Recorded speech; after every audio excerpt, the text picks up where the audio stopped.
Hello student. Welcome to Pratibha academy classes. मैं प्रतिभा सिंह। आज हम लोग पढ़ेंगे हिंदी साहित्य का इतिहास। हिंदी साहित्य के इतिहास पर आप लोगों को यूट्यूब पर बहुत सारे क्लासेस देखने को मिल जाएंगे, परंतु मैंने ये जो हिंदी साहित्य का इतिहास की न्यू सीरीज प्रारंभ की है, इसमें मैं आप लोगों को आचार्य रामचंद्र शुक्ल की मूल पुस्तक हिंदी साहित्य का इतिहास पुस्तक को डायरेक्ट पढ़ाऊंगी। आप सबको पता है कि हिंदी साहित्य की विभिन्न परीक्षाओं के लिए आचार्य रामचंद्र शुक्ल का अध्ययन करना कितना ज़रूरी है। इसी बात को ध्यान में रखकर मैंने इस सीरीज़ को प्रारंभ किया है। बहुत सारे स्टूडेंट्स परेशान रहते हैं कि हम लोग आचार्य रामचंद्र शुक्ल का हिंदी साहित्य का इतिहास पुस्तक हम कैसे पढ़ें और क्या छोड़ें, क्या हमारे लिए इम्पॉर्टेंट है। ये सारे डाउट इस वीडियो को देखने के बाद आप लोगों के क्लियर हो जाएंगे। मैंने इस पुस्तक को 3 से 4 बार पढ़ा है। उसके आधार पर मैं आप लोगों को कुछ महत्वपूर्ण लाइंस बताऊंगी जिनसे परीक्षा में कई बार प्रश्न पूछे जाते हैं। जब आप इस वीडियो को देखेंगे तब आपको खुद रियलाइज़ होगा कि हाँ, ये सारे प्रश्न तो परीक्षा में पूछे गए हैं। ठीक है। जैसा कि आप सबको पता है कि आचार्य रामचंद्र शुक्ल की जो मूल पुस्तक है हिंदी साहित्य का इतिहास, उसमें कुल 840 पृष्ठ हैं। तो आज हम लोग कुल 65 पृष्ठों को पढ़ेंगे। ये सीरीज़ 10 दिन चलेगी। 10 दिन में आचार्य रामचंद्र शुक्ल आप लोगों का पूरा कंप्लीट हो जाएगा। और मैं ये जो वीडियो बना रही हूँ, ये EMRS, TGT, PGT, UGC, net, JRF सभी छात्रों के लिए काफ़ी इम्पॉर्टेंट है। जो भी स्टूडेंट्स इस वीडियो को देख रहे हैं, अगर उनको इस वीडियो से कुछ भी बेनिफिट मिलता है तो आप लोग इस वीडियो को अपने दोस्तों के साथ शेयर ज़रूर कीजिएगा, ताकि उनको भी इसका फ़ायदा मिल सके। और जिन बच्चों को इस फुल वीडियो का PDF या फिर मेरे चैनल पर जितने भी वीडियो पोस्ट है उसका PDF चाहिए, तो कमेंट बॉक्स में मैंने अपने टेलीग्राम चैनल का लिंक पिन कर दिया है। वहाँ से आप मेरे टेलीग्राम चैनल पर जुड़ सकते हैं। साथ ही साथ आपको समय समय पर क्लासेस के अपडेट वहाँ पर देखने को मिल जाएंगे। और किसी भी स्टूडेंट्स को किसी प्रकार का कोई डाउट होता है तो आप मुझे कमेंट कर सकते हैं। तो आइए हम लोग पढ़ते हैं आचार्य रामचंद्र शुक्ल की पुस्तक हिंदी साहित्य का इतिहास। हिंदी साहित्य का इतिहास पढ़ने से पहले हमें ये जानना ज़रूरी है कि इतिहास किसे कहते हैं। तो आप इतिहास का संधि विच्छेद कीजिए। इति धन ह धन आस। इति का अर्थ होता है ऐसा, ह का अर्थ होता है निश्चित ही, आस का अर्थ होता है था या घटित हुआ। ठीक है। तो इस प्रकार जो इतिहास की जो परिभाषा बनती है, हम लोग को जानना ज़रूरी है कि इतिहास की परिभाषा क्या होगी। तो इतिहास की जो सटीक परिभाषा है वो है सत्य घटनाओं का क्रमबद्ध अध्ययन ही इतिहास कहलाता है। ठीक है। तो आइए हम लोग आगे पढ़ते हैं। तो हम लोग आगे जो पढ़ेंगे वो है प्रथम संस्करण का वक्तव्य। ठीक है। ये भूमिका है। इसमें ये लाइन काफ़ी महत्वपूर्ण है और आपको क्या याद रखना है मैं आपको बताऊंगी। ठीक है। हिंदी कवियों का यह वृत्त संग्रह ठाकुर शिव सिंह सेगर ने सन 1833 में प्रस्तुत किया। इसके पीछे 1889 में डॉक्टर ग्रियर्सन ने the modern vernacular literature of northern Hindustan के नाम से एक वैसा ही बड़ा कवि वृत्तांत संग्रह निकाला। ठीक है। तो आपको यहाँ पे क्या याद रखना है कि कवियों का वृत्ति संग्रह ठाकुर शिव सिंह सेगर ने 1833 में प्रकाशित किया। उसके बाद 1889 ईस्वी में डॉक्टर ग्रियर्सन ने the modern vernacular literature of northern Hindustan नामक एक बड़ा कवि वृत्तांत संग्रह निकाला। ठीक है। अब आगे हम लोग देखेंगे। आप इस लाइन को देखिए। आदिकाल का नाम मैंने वीर गाथा काल रखा। ये प्रश्न पूछा जाता है कि नहीं, परीक्षा में पूछा जाता है ना कि आदिकाल का नाम वीर गाथा काल किसने रखा, तो वो आचार्य रामचंद्र शुक्ल ने रखा। इस प्रकार के प्रश्नों से संबंधित मैंने एक अलग से वीडियो बनाया है, जिसका लिंक मैं कमेंट बॉक्स में पिन कर दूंगी, तो आप जाकर उस वीडियो को देख सकते हैं। कुछ और नामकरण विद्वानों ने किए हैं, उससे आप एक जगह नोट कर लीजिए, मैं आप लोगों को बता देती हूँ। इसलिए मैं अपने वीडियोस में बोलती हूँ कि आप लोग पेन कॉपी लेके बैठा करें। बहुत सारे तथ्यों को मैं आप लोगों को साथ ही साथ बताते हुए चलती हूँ। तो आप लोग एक जगह नोट कीजिए। महावीर प्रसाद द्विवेदी ने आदिकाल को बीजवापन काल कहा है। राहुल सांस्कृत्यायन ने संधि सामंत युग कहा है। मोहन अवस्थी ने आधार काल कहा है। ग्रियर्सन ने चारण काल कहा है। मिश्र बंधु ने आरंभिक काल कहा है। गणपति चंद्र गुप्त ने प्रारंभिक काल कहा है। चंद्रधर शर्मा गुलेरी ने पुरानी हिंदी का काल कहा है और राम कुमार वर्मा ने संधि काल कहा है। ठीक है, तो आप लोग इसे जगह नोट कर लीजिए। अब आगे देखेंगे हम लोग, उक्त काल के भीतर दो प्रकार की रचनाएं मिली हैं, अपभ्रंश की और देसी भाषा, जो कि बोलचाल की भाषा है। अपभ्रंश की पुस्तकों में कोई तो जैन के धर्म तत्व निरूपण संबंधी है, जो साहित्य की कोटि में नहीं आती है, जिनका उल्लेख केवल यह दिखाने के लिए किया गया है कि अपभ्रंश भाषा का व्यवहार कब से हो रहा था। साहित्य कोटि में आने वाली रचनाओं में कुछ तो भिन्न भिन्न विषयों पर फुटकल दोहे हैं, जिनके अनुसार उस काल की कई विशेष प्रवृत्तियां निर्धारित नहीं की जा सकती हैं। साहित्यिक पुस्तकें केवल 4 हैं और वो साहित्यिक पुस्तकें कौन कौन सी आपको पता होना चाहिए। पहली है विजयपाल रासो, हामिर रासो, कीर्तिलता और कीर्ति पताका। ठीक है, ये जो तीनों रचनाएं हैं वो अपभ्रंश भाषा की पुस्तकें हैं। अब जो देसी भाषा काव्य की जो 8 पुस्तकें हैं वो कौन कौन सी हैं। पहली है खुमान रासो, विशल देव रासो, पृथ्वीराज रासो, जयचंद्र प्रकाश, जय मयंक जस चंद्र का, परमाल रासो, आला का मूल रूप, खुसरो की पहेलियाँ आदि, विद्यापति की पदावली। ठीक, अब आगे हम लोग देखेंगे। अब आप इस लाइन को देखिए, इन्हीं 12 पुस्तकों की दृष्टि से आदिकाल का लक्षण, निरूपण और नामकरण हो सकता है।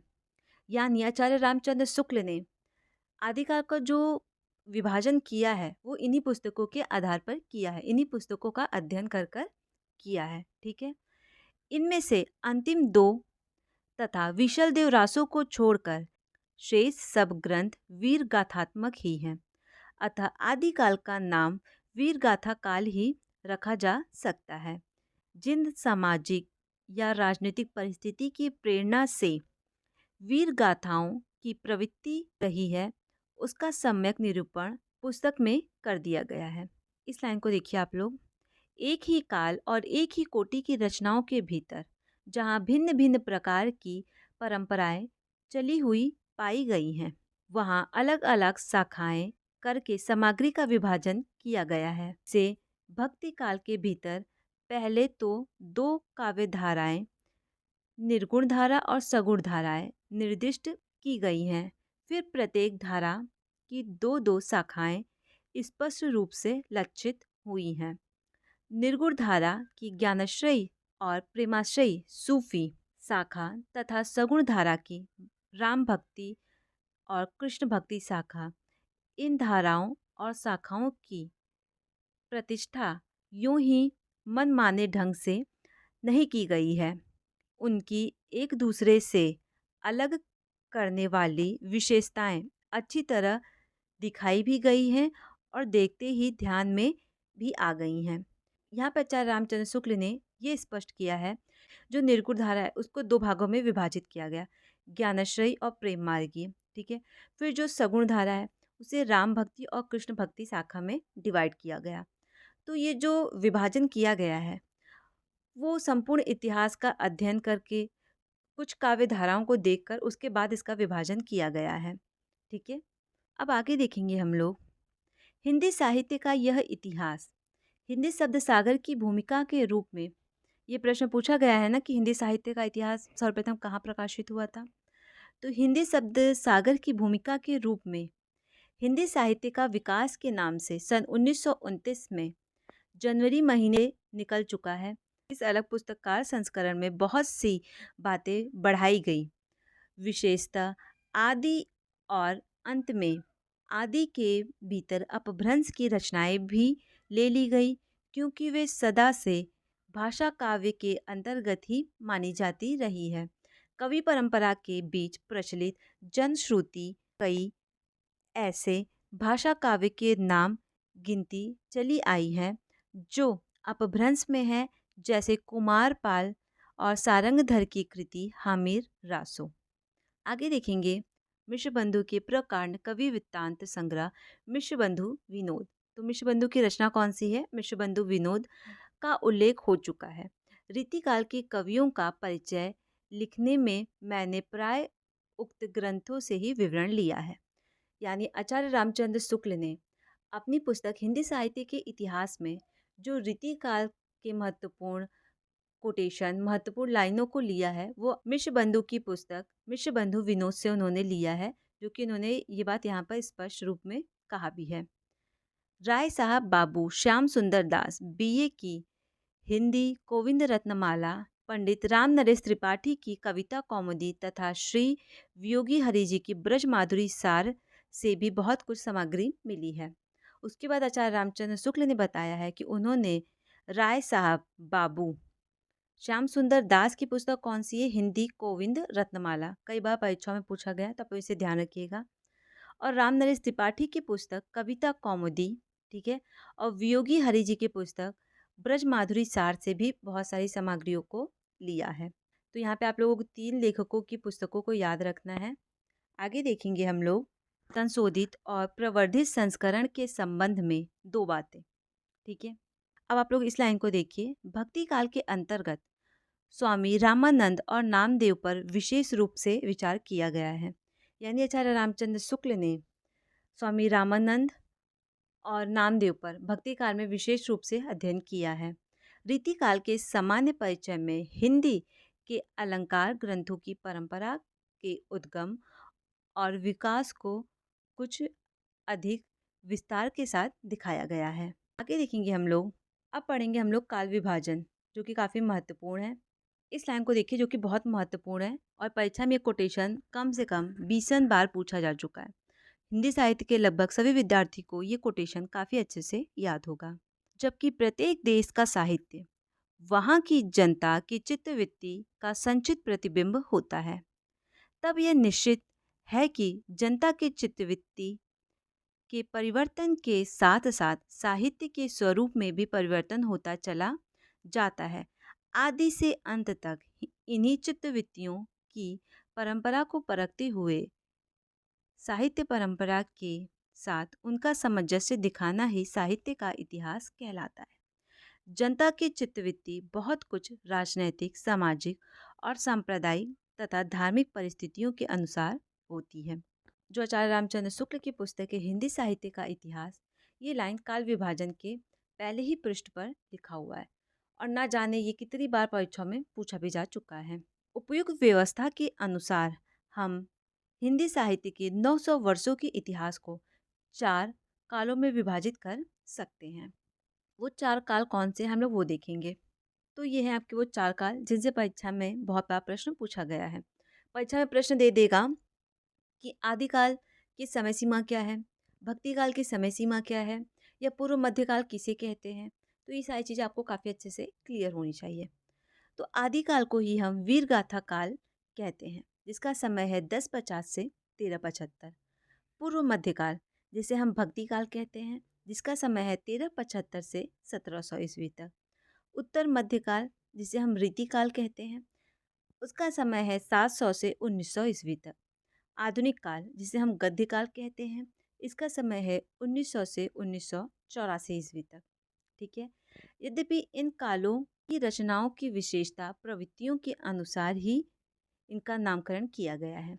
यहाँ पर शुक्ल जी कहते हैं कि ये जो विभाजन किया गया है वो रचनाओं तथा विशेषताओं और प्रवृत्तियों के अनुसार इनका नामकरण किया गया है। यानी आदिकाल की जो रचनाएं हैं उसके आधार पर आदिकाल का नामकरण आदिकाल लिखा गया है, और भक्तिकाल की जो रचनाएं हैं, जो प्रवृत्तियां, उसके आधार पर भक्तिकाल का नामकरण भक्तिकाल पड़ा है। आदिकाल प्रकरण 1 सामान्य परिचय। प्रकृति की अंतिम अपभ्रंश अवस्था से ही हिंदी साहित्य का आविर्भाव माना जा सकता है। उस समय जो गाथा कहने से प्रकृति का बोध होता था, वैसे ही दोहा या दोहा कहने से अपभ्रंश या प्रचलित काव्य भाषा पद्य समझा जाता था।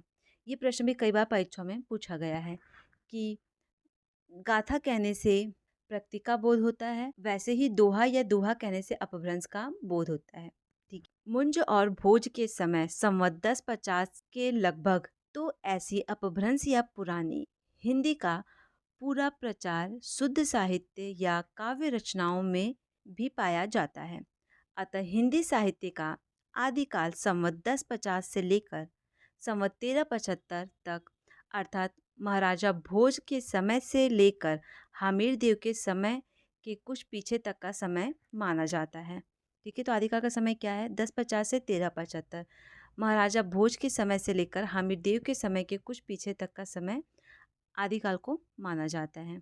राजश्री कवि और चारण जिस प्रकार नीति, श्रृंगार आदि के फुटकल दोहे राजसभाओं में सुनाया करते थे, उसी प्रकार अपने आश्रयदाता राजाओं के पराक्रमपूर्ण चरित्रों या गाथाओं का वर्णन भी किया करते थे। यही प्रबंध परमार रासों के नाम से पाई जाती है, जिसे लक्ष्य करके इस काल को हम वीर गाथा काल कह सकते हैं। अपभ्रंश की यह परंपरा विक्रम की 15वीं शताब्दी के मध्य तक चलती रही है। एक ही कवि विद्यापति ने दो प्रकार की भाषा का व्यवहार किया है, पुरानी अपभ्रंश भाषा का और बोलचाल की देशीय भाषा का। इन दोनों भाषाओं का भेद विद्यापति ने स्पष्ट रूप से सुसज्जित किया है। विद्यापति ने अपभ्रंश से भिन्न प्रचलित जो बोलचाल की भाषा है उसे देशीय भाषा कहा है। ये प्रश्न भी कई बार परीक्षा में पूछा गया है, तो आप इसे ध्यान रखिएगा। देख रहे हैं आप लोग, जो प्रश्न परीक्षा में पूछा जाता है वो सारे प्रश्न आप लोगों को आचार्य रामचंद्र शुक्ल की पुस्तक से ही देखने को मिल जा रहे हैं। आगे देखेंगे हम लोग आदिकाल प्रकरण 2 अपभ्रंश काव्य। ठीक है, आप इस लाइन को देखिए, काफ़ी महत्वपूर्ण है, इसे परीक्षा में आपको प्रश्न देखने को ज़रूर मिलेगा। जब से प्राकृतिक बोलचाल की भाषा ना रह गई, तभी से अपभ्रंश साहित्य का आविर्भाव समझना चाहिए। पहले जैसे गाथा या गाहा कहने पर प्रकृति का बोध होता था, वैसे ही पीछे दोहा या दूहा कहने से अपभ्रंश या लोक प्रचलित काव्य भाषा का बोध होने लगा। ये प्रश्न यूजीसी नेट की परीक्षा और पीजीटी में कई बार पूछा जा चुका है। गाथा या गाहा कहने से प्रकृति का बोध होता है, दोहा या दूहा कहने से किसका बोध होता है? तो अपभ्रंश या लोक प्रचलित काव्य का बोध होता है। इस पुरानी प्रचलित काव्य भाषा में नीति, श्रृंगार, वीर आदि की कविताएं तो चली ही आती। यहाँ पे आप लोग देखिए कि देव सिंह की रचना का नाम क्या है, तो वो है शमकाचार। कई बार परीक्षा में पूछा जा चुका है। संवत 990 में देवसिंह नामक एक जैन ग्रंथकार हुए। उन्होंने भी शमकाचार नामक एक पुस्तक दोहे में बनाई थी, जिसकी भाषा अपभ्रंश का अधिक प्रचलित रूप लिए हुए है।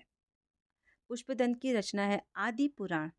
बौद्ध धर्म विकृत होकर ब्रजयान संप्रदाय के रूप में देश के पूर्वी भागों में बहुत दिनों से चला आ रहा था। इन्हीं बौद्ध तांत्रिकों के बीच वामाचार अपनी चरम सीमा को पहुँचाए।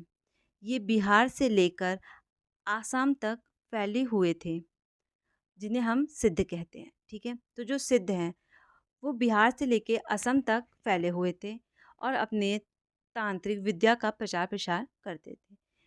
इन तांत्रिक योगियों को लोग अलौकिक शक्ति संपन्न समझते थे। वो अपनी सिद्धियों और विभूतियों के लिए प्रसिद्ध थे। अब हम लोग देखेंगे 84 सिद्धों के नाम।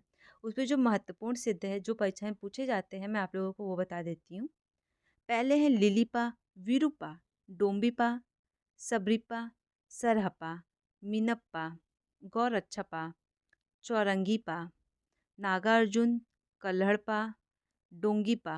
अब आगे हम लोग देखेंगे।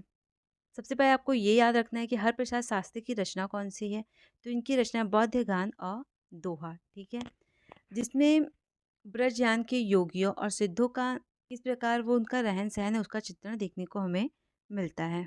ये कुछ महत्वपूर्ण लाइन है, इसे आप लोग पढ़ लीजिएगा। ठीक है, ये प्रश्न कई बार पूछा जाता है, तो मैं आप लोगों को बता देती हूँ कि इस लाइन को आप लोग देख लीजिएगा। ये हाईलाइट किया हुआ पीडीएफ जो है वो आपको मेरे टेलीग्राम चैनल पर देखने को मिल जाएगा।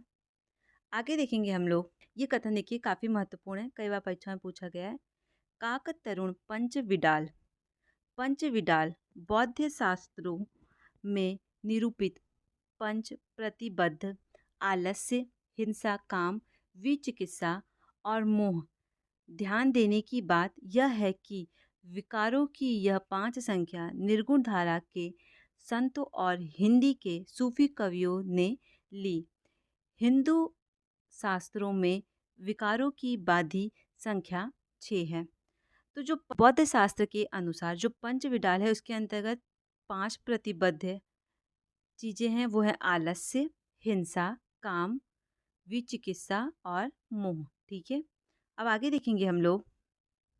इस लाइन को देखिए, परीक्षा में कई बार पूछा गया है। गोरखनाथ के समय का ठीक पता नहीं है। राहुल संस्कृत्यान जी ने ब्रजयानी सिद्धों की परंपरा के बीच उनका जो स्थान रखा है, उसी के अनुसार उनका समय विक्रम की 10वीं शताब्दी माना गया है। ठीक है, तो गोरखनाथ का समय राहुल संस्कृत्यान के अनुसार क्या है, तो वो है 10वीं शताब्दी। इसी प्रकार के प्रश्न परीक्षा में पूछे जाते हैं जो आपको याद होने चाहिए।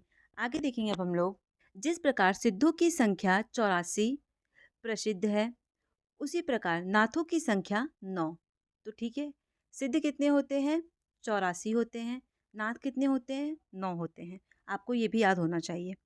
जब भी लोग 9 नाथ या 84 सिद्ध कहते सुने जाते हैं, तो गौरक्षा सिद्धांत संग्रह में मार्ग प्रवर्तकों के नाम गिनाए गए हैं। तो 9 नाथ कौन कौन से, आपको ये पता होना चाहिए। पहला है नागार्जुन, जड़भरत, हरिश्चंद्र, सत्यनाथ, भीमनाथ, गोरक्षनाथ, चरपट, जलंधर और मल्ल्यार्जुन। कई बार परीक्षा में पूछा गया है कि 9 नाथ कौन से हैं या फिर कौन से नहीं हैं, तो आपको 9 के नाम याद होने चाहिए। आगे देखिए, इन नामों में नागार्जुन, चरपट और जलंधर ये सिद्ध परंपरा में भी थे। तो ये कौन से सिद्ध 3 थे? नागार्जुन, चरपट, नाथ और जलंधर, ये तीनों नाथ और सिद्ध दोनों में हैं। तो आप लोग इसे भी विशेष रूप से ध्यान में रखिएगा।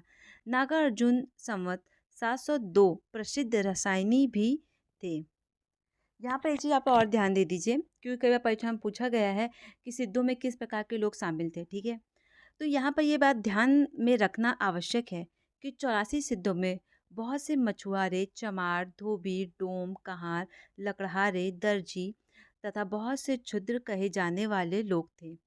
तो जो नाथपंथी लोग थे वो कान के बड़े बड़े छेद कर कर बड़े बड़े कुंडन पहनते थे, इसलिए उन्हें कनफटा भी कहा जाता है। तो ये प्रश्न परीक्षा में पूछा गया है कि कनफटा किसे कहा जाता है, तो जो नाथपंथी लोग हैं उन्हें कनफटे भी कहा जाता है।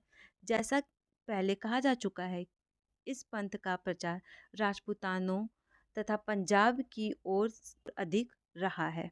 अब आगे देखेंगे हम लोग। पृष्ठ संख्या 26 में है हेमचंद, गुजरात के सोलंकी राजा जय सिंह। ठीक है, तो हेमचंद कहाँ पे थे? गुजरात के राजा जय सिंह 1150 से 1199 तक। उनके भांजे कुमारपाल संवत 1199 से 1230 के यहाँ इनका बड़ा मान था।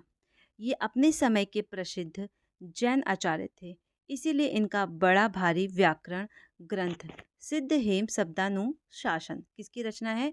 तो ये रचना है हेमचंद की। आप लोग इस पंक्ति को देख लीजिएगा, इस पंक्ति को आप लोग काफ़ी अच्छे से पढ़ लीजिएगा, परीक्षा में कई बार ये पंक्ति पूछा गया है। अपने व्याकरण के उदाहरणों के लिए हेमचंद ने भट्टी के समान एक द्वैषयी काव्य की भी रचना की है। सोमप्रभा सूरी, यह भी एक जैन पंडित थे। कौन थे? जैन पंडित थे। इन्होंने 1241 ईस्वी में कुमारपाल प्रतिबोध, यही सारी रचनाएं परीक्षा में पूछी जाती हैं कि कुमारपाल चरित्र किसकी रचना है, तो वो हेमचंद की है। कुमारपाल प्रतिबोध किसकी रचना है, तो सोमप्रभा सूरी की है। नामक एक गाय पद्यमय संस्कृत प्राकृतिक काव्य लिखा, जिसमें समय समय पर हेमचंद द्वारा कुमारपाल को अनेक प्रकार के उपदेश दिए जाने की कथाएं लिखी गई। यह ग्रंथ अधिकांश प्रकृति में ही है। बीच बीच में संस्कृत श्लोक और अपभ्रंश के दोहे आए हैं। जैनाचार्य मेरुतुंग संवत 1361 में प्रबंध चिंतामणि। ठीक है, ये प्रश्न कई बार पूछा गया है कि प्रबंध चिंतामणि किसकी रचना है, तो जैनाचार्य मेरुतुंग की। ठीक है, संस्कृत ग्रंथ भोज प्रबंध के ढंग का बनाया, जिसमें बहुत से पुराने राजाओं के आख्यान संग्रहित किए गए हैं। इनकी आख्यानों के अंतर्गत बीच बीच में अपभ्रंश के पद्य भी उद्धृत हैं, जो बहुत पहले से चले आते थे। कुछ दोहे तो राजा भोज के चाचा मुंज के कहे हुए हैं। मुंज के दोहे अपभ्रंश या पुरानी हिंदी के बहुत ही पुराने नमूने कहे जा सकते हैं। सारंगधर, इनका आयुर्वेदिक ग्रंथ तो प्रसिद्ध ही है। ये अच्छे कवि सूत्रकार भी थे। इन्होंने सारंग पद्धति के नाम पर एक सुभाषित संग्रह भी बनाया है और अपना परिचय भी दिया है। सारंग के ग्रंथ का समय उक्त संवत के कुछ पीछे अर्थात विक्रम की 14वीं शताब्दी के अंतिम चरण में मानना चाहिए। Page number 33। विद्यापति 1460 में वर्तमान में बीच बीच में देश भाषा के भी कुछ पद्य रखकर अपभ्रंश में छोटी छोटी पुस्तकें लिखी। उस समय तक अपभ्रंश का स्थान देश भाषा ले चुका था। प्रसिद्ध भाषा जॉर्ज ग्रियर्सन जब विद्यापति के पदों का संग्रह कर रहे थे, उस समय उन्हें पता लगा कि कीर्ति लता कीर्ति पताका नाम की प्रशस्ति संबंधी 2 पुस्तकें भी उनकी लिखी हैं, पर उस समय इनमें से किसी का पता ना चला। थोड़े दिन हुए महामहोपाध्याय पंडित हरप्रसाद शास्त्री नेपाल गए थे। वहाँ राजकीय पुस्तकालय में कीर्तिलता की एक प्रति मिली, जिसकी नकल उन्होंने ली। इस पुस्तक में तिरहू के राजा कीर्ति सिंह की वीरता उदारता आदि का वर्णन है। बीच में कुछ देश भाषा के पद्य रखते हुए अपभ्रंश भाषा के दोहा, चौपाई, छप्या, छंद, गाथा आदि छंदों में किया गया। इस अपभ्रंश की विशेषता यह है कि यह पूर्वी अपभ्रंश है। इसमें क्रिया आदि के बहुत से रूप पूर्वी हैं। आगे देखेंगे हम लोग। दूसरी विशेषता विद्यापति के अपभ्रंश की यह है कि प्राय देश भाषा कुछ अधिक लिए हुए है और उनमें तत्सम संस्कृत शब्दों का वैसा बहिष्कार नहीं है। तात्पर्य यह है कि वह प्रकृति की रूढ़ियों से उतनी अधिक बंधी नहीं है। वीर गाथा काल, जिसका प्रकाशन वर्ष है 1050 से 1375 तक। ये आचार्य रामचंद्र शुक्ल के पुस्तक का प्रकरण 3 है, जिसमें देश भाषा काव्य है। पहले कहा जा चुका है कि प्रकृति की रूढ़ियों से बहुत कुछ मुक्त भाषा के जो पुराने काव्य जैसे विशल देव रासो, पृथ्वीराज रासो आजकल मिलते हैं, वे संदिग्ध हैं। इसी संदिग्ध सामग्री को लेकर थोड़ा बहुत विचार हो सकता है, उसी पर हमें संतोष करना पड़ता है। ये वीर गाथाएं 2 रूप में मिलती हैं। कौन से रूप में? 2 रूप में, प्रबंध काव्य के साहित्यिक रूप में और वीर गीतों बैडल्स के रूप में। ठीक है, तो किस किस रूप में मिलती है वीर गाथाएं? प्रबंध काव्य और वीर गीतों के रूप में। साहित्यिक प्रबंध के रूप में जो सबसे प्राचीन ग्रंथ उपलब्ध है वो है पृथ्वीराज रासो। तक वीर गीत के रूप में हमारी सबसे पुरानी जो पुस्तक है वो है विशल देव रासो। तो ये प्रश्न परीक्षा में पूछा जा सकता है कि सबसे पुरानी ऐतिहासिक ग्रंथ कौन सी है वीर गीतों की, तो वो है विशल देव रासो। तो यहाँ पे आपको रासो ग्रंथ की परिभाषा भी देखने को मिल गई, जहाँ पर वीर काल के उन ग्रंथों का उल्लेख किया जाता है जिसकी या तो प्रतियां मिलती हैं या कहीं उल्लेख मात्र पाया जाता है। ये ग्रंथ रासो कहलाते हैं। कुछ लोग इस शब्द का संबंध रहस्य से बतलाते हैं, पर विशल देव रासो में काव्य के अर्थ में रसायन शब्द, कौन सा शब्द? रसायन शब्द बार बार आया है। अतः हमारी समझ में इसी रसायन शब्द से होते होते रासो हो गया। आगे देखेंगे हम लोग खुमान रासो। 1810 से 1000 ईस्वी के बीच चित्तौड़ के रावल खुमान नामक 3 राजा हुए। कन्नड़टाड ने इनको एक मानकर इनके युद्ध का विस्तार से वर्णन किया। खुमान ने 24 युद्ध किया, 869 से 893 तक राज्य किया। ये समस्त वर्णन दलपति विजय नामक किसी कवि की रचना खुमान रासो के आधार पर लिखा गया जान पड़ता है। ठीक है, दलपति विजय की रचना कौन सी है? खुमान रासो। ठीक है, आपको ये पता होना चाहिए। इस समय खुमान रासो की जो प्रति प्राप्त है वो अपूर्ण है और उसमें महाराणा प्रताप तक का वर्णन किया गया है। ठीक है, विशल देव रासो नरपति नरहर कवि विग्रहराज चतुर्थ उपनाम विशल देव का समकालीन था। कदाचित यह राज्य कवि था। इसने विशल देव नामक एक छोटा सा 100 पृष्ठ का ग्रंथ लिखा है जो वीर गीत के रूप में है। अब जो आगे हम लोग पढ़ेंगे वो पढ़ेंगे चंद बरदाई के बारे में, जो कि काफ़ी महत्वपूर्ण है। और इस पूरे पैराग्राफ में जो भी प्रश्न परीक्षा में पूछे जाते हैं वो सारे आप लोगों के कवर हो जाएंगे। संवत 1225 से 1239 ईस्वी चंद बरदाई का समय है। ठीक है, ये हिंदी के प्रथम महाकवि माने जाते हैं और इनका पृथ्वीराज रासो हिंदी का प्रथम महाकाव्य है। चंद दिल्ली के अंतिम हिंदू सम्राट महाराजा पृथ्वीराज के सामंत और राजकवि प्रसिद्ध हैं। इससे इनके नाम में भावुक हिंदू के लिए एक विशेष प्रकार का आकर्षण है। रासो के अनुसार ये भट्ट जाति के जगात नामक गोत्र के थे। इनके पूर्वजों की भूमि पंजाब थी, जहां लाहौर में इनका जन्म हुआ। इनका और महाराजा पृथ्वीराज का जन्म एक ही दिन हुआ था और दोनों ने एक ही दिन संसार को भी छोड़ा था।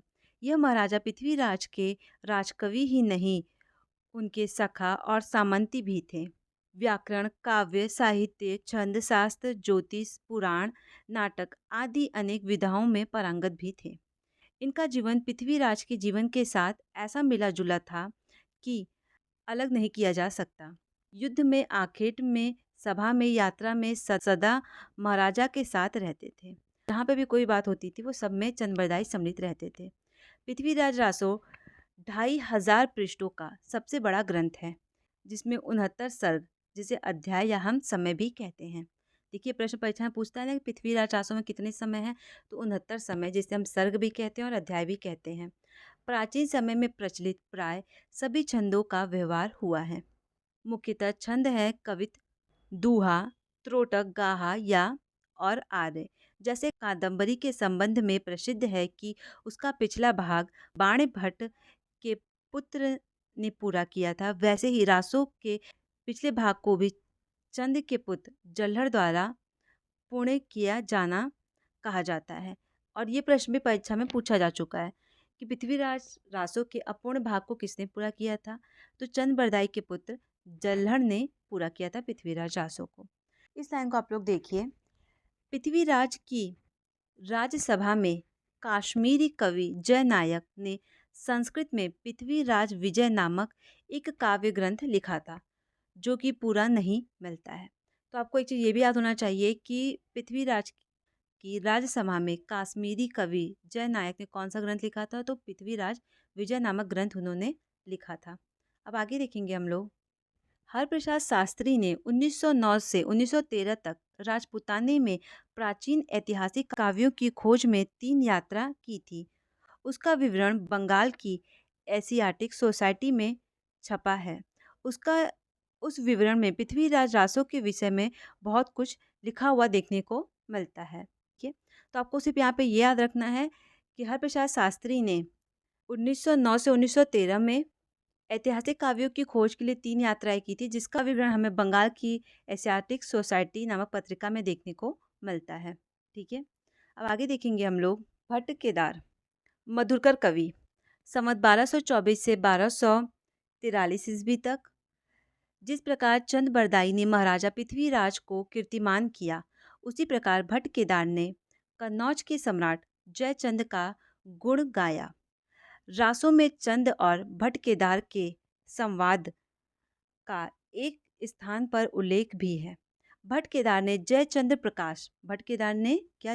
प्रकाश नामक एक महाकाव्य लिखा था, जिसमें महाराजा जयचंद के प्रताप पराक्रम का विस्तार पूर्वक वर्णन था। इसी प्रकार जयमयंक जस चंद्रिका नामक एक बड़ा ग्रंथ मधुरकर कवि ने भी लिखा था, पर दुर्भाग्य से दोनों ग्रंथ आज उपलब्ध नहीं है। तो जयमयंक जस चंद्रिका ग्रंथ किसने लिखा था? मधुरकर कवि ने लिखा था। और जयचंद्र प्रकाश ग्रंथ किसने लिखा था? तो वो लिखा था भट्ट केदार ने। ठीक है, तो आपको ये याद होना चाहिए। अब आगे देखेंगे हम लोग। जगनीक संवत 1230 ऐसे प्रसिद्ध है कि कालिंजर के राजा परमाल के यहाँ जगनीक नाम के एक भट्ट थे, जिन्होंने महोबा के 2 प्रसिद्ध वीरों आला और उदय सिंह के वीरता का विस्तृत वर्णन वीरगाथात्मक काव्य के रूप में लिखा था। ठीक है, जगनीक के काव्य का आज कहीं पता नहीं है, पर उसके आधार पर प्रचलित गीत हिंदी भाषी प्रांतों के गांव में सुनाई पड़ते हैं। ये गीत आला के नाम से प्रसिद्ध हैं और बरसात ऋतु में गाए जाते हैं। ये प्रश्न परीक्षा में कई बार पूछा गया है। इस लाइन को आप लोग पढ़ लीजिएगा, ये लाइन कई बार परीक्षा में पूछा गया है। 12 बरिस लो कुकुर जिए और 13 लो जिए सियार, बरिस 18 छतरी जिए, आगे जीवन को धिक्कार। ये लाइन परीक्षा में कई बार पूछा गया है, तो ये जो लाइन है जगनीक की रचना से ली गई है। ठीक है, आगे देखेंगे हम लोग। इन गीतों का एक संग्रह आला खंड के नाम से छपा। फारुखाबाद के तत्कालीन कलेक्टर चार्ल्स इलियट ने पहले पहल इन गीतों का संग्रह करके 60-70 वर्ष पूर्व छपवाया था। तो आपको इस लाइन में सिर्फ क्या याद रखना है, श्रीधर, इन्होंने संवत 1454 ईस्वी में रणमल छंद नामक एक काव्य की रचना की। ठीक है, आशा करती हूँ कि मेरे द्वारा बनाया गया ये वीडियो आप लोगों को पसंद आया होगा। तो इस प्रकार आचार्य रामचंद्र शुक्ल की हिंदी साहित्य के इतिहास पुस्तक से संबंधित जितनी भी महत्वपूर्ण लाइनें थी वो मैं आप लोगों को बता दी हूँ। आप लोग जब इसे 1-2 बार पढ़ेंगे तो आपके कॉन्सेप्ट काफ़ी अच्छे से क्लियर हो जाएंगे और इसका एक पार्ट 2 मैं जल्दी लेके आऊँगी जिसमें मैं आगे के प्रकरणों पर डिस्कशन करूँगी और अपनी प्रतिक्रिया दीजिएगा कि ये वीडियो आपको कैसा लगा। और नेक्स्ट पार्ट के लिए आप मेरे चैनल को सब्सक्राइब कर सकते हैं। जल्दी मैं इसका पार्ट 2 लेके आऊँगी। उसके बाद हम लोग कुल 100 एमसीक्यूज़ करेंगे। जो टॉपिक मैं पढ़ाई हूँ उसी से संबंधित प्रश्नों का मैं एक टेस्ट सीरीज़ रखूँगी और जो भी डाउट होंगे आप लोगों के वो सारे डाउट उस एमसीक्यूज़ में क्लियर हो जाएंगे। और जिन बच्चों को इस फुल वीडियो का पीडीएफ चाहिए तो कमेंट बॉक्स में मैंने अपने टेलीग्राम चैनल का लिंक पिन कर दिया है, वहाँ पे आपको ये पीडीएफ देखने को मिल जाएगा। Thank you.